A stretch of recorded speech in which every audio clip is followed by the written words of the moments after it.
Hi అండి, welcome to RR collection అండి. ఇప్పుడు నేను మీకు బేడ్సిల్ పులుసు చూపిస్తానండి. ఇవి బేడ్సిల్ అండి. ఈ చేపలు చాలా బాగుంటాయి టేస్ట్. వీటితో ఎలా పులుసు చేయాలో చూపిస్తాను. ఇవి తెచ్చినప్పుడు ఒక రోజు ముందు రోజు అయినా సరే ఫ్రిడ్జ్ లో పెట్టేసుకొని మనము పక్క రోజు గాని పులుసు చేసుకుంటే చాలా బాగా మొక్క చెదరకుండా బ్రహ్మాండంగా ఉంటదండి. ఇప్పుడు నేను ఈ విధంగా ఫ్రిడ్జ్ లో డీపర్ లో పెట్టుకున్నాను. ఇవి తీసి కొంచెం గడ్డగట్టుందండి, ఐస్ గడ్డగట్టేసింది చూడండి. నేను ఇప్పుడు వీటిల్లో వాటర్ పోసి కొంచెం ఆ ఐస్ అంతా కరిగేలాగా చేస్తానండి. మినిమం మనం 3 అవర్స్ అన్నా కానీ ఫ్రిడ్జ్ లో పెట్టుకుంటే మొక్క చెదరకుండా భలే ఉంటదండి. ఇప్పుడు చేపలన్నీ కూలింగ్ తగ్గిపోయిందండి, అంతా కడిగి తీసి పక్కన పెట్టుకున్నాను. వీటిల్లో బేడ్సిల్లో ఇంకా పెద్దవి కూడా ఉంటాయి. ఇవి చిన్నవి. దీనిలో కొద్దిగా 1 టేబుల్ స్పూను సాల్ట్, కొద్దిగా పసుపు, కారం కూడా 1 టేబుల్ స్పూన్ వేస్తున్నాను. 1 టేబుల్ స్పూన్ వేస్తున్నానండి.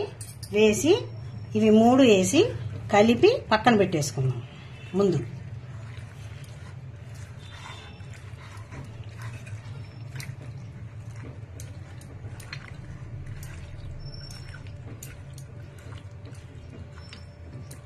ఈ విధంగా కలిపేసి పక్కన పెట్టేస్తున్నానండి. నేను ముందుగా 1 నిమ్మకాయ సైజు చింతపండు నానేసుకొని ఇది పులుసు రసం తీసి పెట్టుకున్నానండి. ఇది ఇందులో పోసేస్తున్నాను. ఇవి 3 టమాటాలు కట్ చేసి పెట్టుకున్నానండి, ఇందులో వేసేస్తాను. ఇవి 2 ఆనియన్ కట్ చేసుకున్నాను, దీనిలో కొద్దిగా వేసేస్తున్నాను పులుసులో.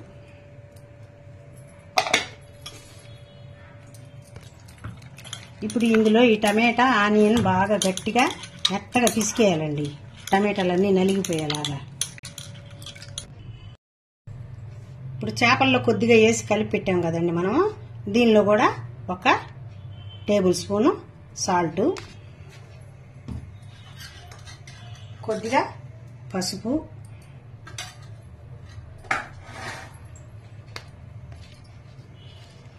ఒక 3 స్పూన్లు కారం,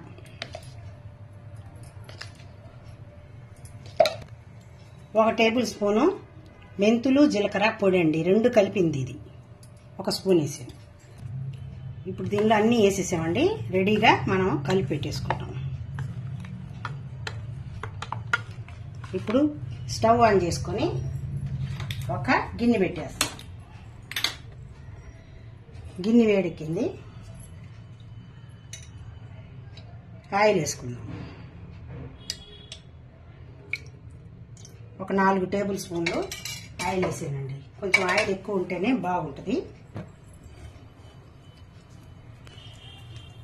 ఇప్పుడు ఆయిల్ వేడెక్కేసిందండి. కొద్దిగా ఒక 1/2 టేబుల్ స్పూను మెంతులు, ఒక 1/2 టేబుల్ స్పూను ఆవాలు, ఒక 1/2 టేబుల్ స్పూను జీలకర్ర,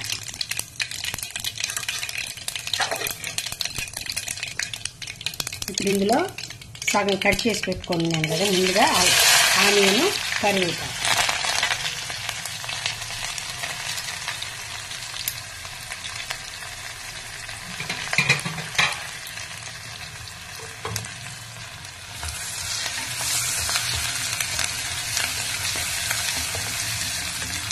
ఆనియన్ ఒక్క రవ్వ మెత్తబడిదాకా ఉడికిద్దాం. ఇప్పుడు మనం కలిపి పెట్టుకున్నాం కదా ఈ మిశ్రమాన్ని ఎత్తి దీనిలో పోసేద్దాం.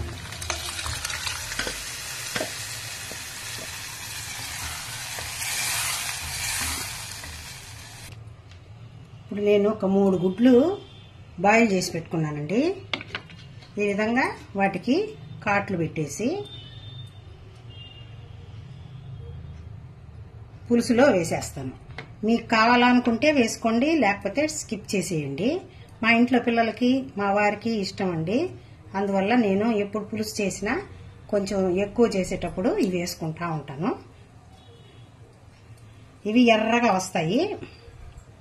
ఆ ఎర్రగా వచ్చిన దానివల్ల టేస్ట్ బాగుంటుంది ఎగ్. ఈ చేపలు చాలా రకాలు ఉన్నాయండి. చిన్న చేపలంటే పులుసులు రకరకాలు ఉన్నాయి. ఇవి చింతాకు చేపలు వేస్తారండి. ఆ చేపలు చింతాకు చేపలు వేసిన చేపలు అయితే అదొక టేస్ట్ ఉంటుంది. ఒక 5 రోజులు 7 రోజులైనా పెట్టుకొని బయట అలాగే తినొచ్చు. వాటిని బాగా ఎగరబెట్టేస్తారు. అది ఇంకోసారి ఇంకో వీడియోలో చూపిస్తాను. ఇప్పుడు దీన్ని మూత పెట్టేసి మనము ఒక 2 తెళ్ళులు తెల్లనిద్దాం.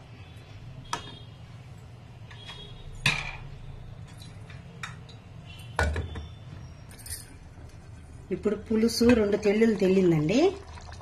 ఇప్పుడు దీన్ని స్విమ్లో పెట్టేసి మనం తడిపి పెట్టుకున్నాం కదా, ఈ చేపలు వేద్దాము. గుడ్లు చూడండి ఎర్రగా వచ్చేసి, అది ఈ చేప ఉడికే లోపల ఇంకొంచెం ఎర్రగా వస్తుంది. అలా ఉంటే మా పిల్లలు బాగా తింటారండి. ఇప్పుడు ఈ చేపలు కొద్ది కొద్దిగా వేసేస్తాను.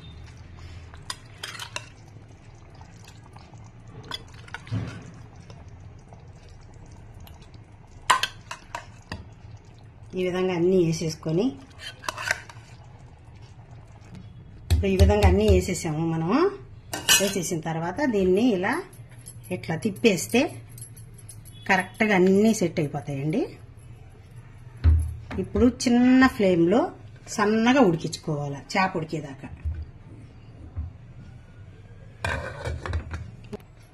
ఇప్పుడు మామిడికాయ ముక్కలు కూడా ఇందులో వేసేద్దామండి.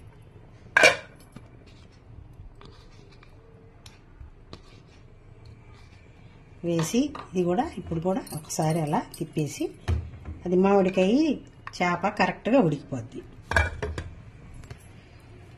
ఇప్పుడు మనకి పులుసు రెడీ అయిపోయిందండి. కొత్తిమీర చల్లేద్దాం. కొద్దిగా కొత్తిమీర చల్లేసి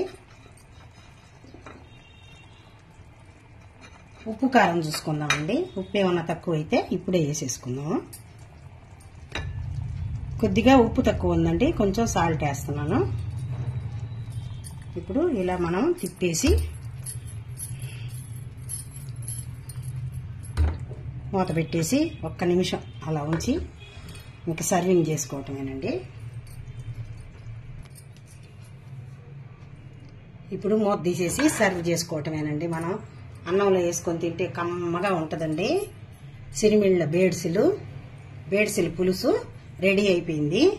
మీకు కనుక ఈ ప్రాసెస్ నచ్చినట్టయితే లైక్ చేయండి, షేర్ చేయండి, సబ్స్క్రైబ్ చేయండి.